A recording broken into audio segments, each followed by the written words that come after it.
Oke, siap ya untuk sesi deep dive kita? Siap dong.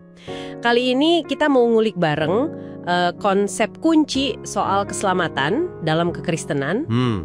Ini berdasarkan rangkuman renungan harian singkat yang Anda bagikan. Fokusnya di satu ayat penting, Efesus pasal 2 ayat 8. Ayat emas itu ya? Oke. Jadi sumber kita ada 3 renungan pendek nih, pagi, siang, sama malam. Oke. Masing-masing ngebahas potongan ayat Efesus 2:8 itu. Sip. Jadi misinya apa nih kita? Misinya, ya kita mau coba urai ide-ide pentingnya. Soal anugerah, iman, terus gimana keselamatan itu dilihat sebagai hadiah murni di tulisan-tulisan ini. Biar Anda makin jelas. Oke, menarik. Yuk, kita bongkar. Nah, kita mulai dari renungan pagi Anda, ini langsung ke intinya banget. Yang soal anugerah itu ya? Betul. Akses ke Tuhan itu, kata teks ini bukan sesuatu yang bisa, diusahain atau dibeli gitu. Cuman ada satu gerbang utama, anugerah. Bagian awal ayatnya kan jelas bilang, sebab karena kasih karunia kamu diselamatkan. Iya. Terus yang menarik dari catatan pagi Anda itu penekanannya loh. Gimana tuh? Bukan karena kita baik, atau kita pintar, atau kaya raya, bukan itu yang jadi tiket masuk. Oke. Jadi semacam... Kayak meruntuhkan semua tembok gitu, bikin semua orang start di garis yang sama. Nggak perlu cari pintu belakang lah istilahnya. Betul. Dan implikasinya nih cukup signifikan ya. Cara teks ini menggambarkan anugerah sebagai satu-satunya gerbang itu kan... Iya. Menciptakan dasar yang setara buat semua orang. Itu kan? Ini langsung nantang anggapan umum kalau mungkin status sosial atau pencapaian pribadi bisa ngasih akses khusus ke Tuhan. Nah, itu dia. Sumber Anda ini kayaknya mau menekankan sebuah kesetaraan yang fundamental gitu di hadapan yang ilahi. Oke, jadi kalau anugerah itu pintunya, renungan siang Anda lanjut ngebahas cara maksudnya nih. Di bagian ayat, kamu diselamatkan oleh iman. Bagian iman. Ada metafora bagus di sana, Anda catat. Kalau anugerah itu hadiah yang ditawarkan, maka iman itu kayak tangan yang terulur buat menerima hadiah itu. Oke, tangan yang menerima ya. Bukan tangan yang bekerja keras berarti. Nah, persis. Ditekankan lagi di sumber Anda. Iman di sini tuh bukan soal berusaha keras, bukan pekerjaan. Lebih kayak, percaya gitu aja. Percaya aja? Iya, analoginya kayak kita mau duduk di kursi. Ya kita percaya aja kursinya kuat nopang. Kita nggak ikut nguat-nguatin kursinya kan? Masuk akal. Jadi, menurut sumber Anda, ini soal mempercayakan diri pada sesuatu yang udah selesai, udah beres. Yaitu karya Kristus itu. Wah, ini pergeseran fokus yang penting ya. Dari melakukan sesuatu untuk dapat upah, jadi menerima sesuatu yang udah disediain. Iya kan? Teks Anda ini sepertinya mau bilang, yang krusial itu tangan yang terbuka untuk percaya gitu.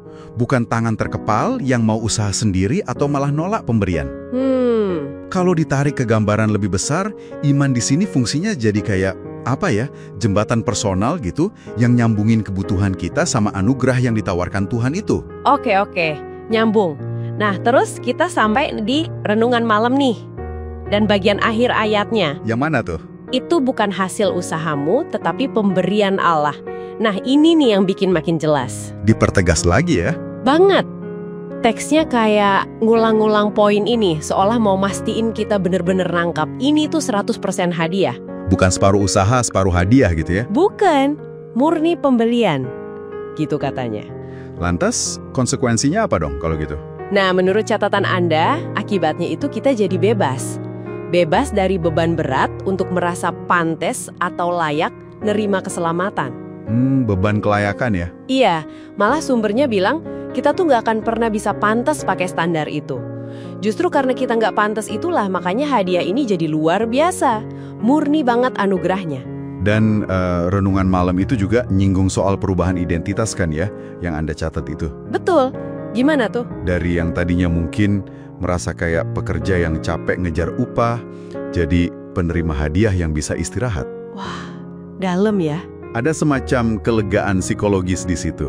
Lepas dari tekanan untuk memenuhi standar yang mungkin nggak akan pernah tercapai. Benar juga. Ini kan jadi bikin kita mikir ya, soal nilai diri kita.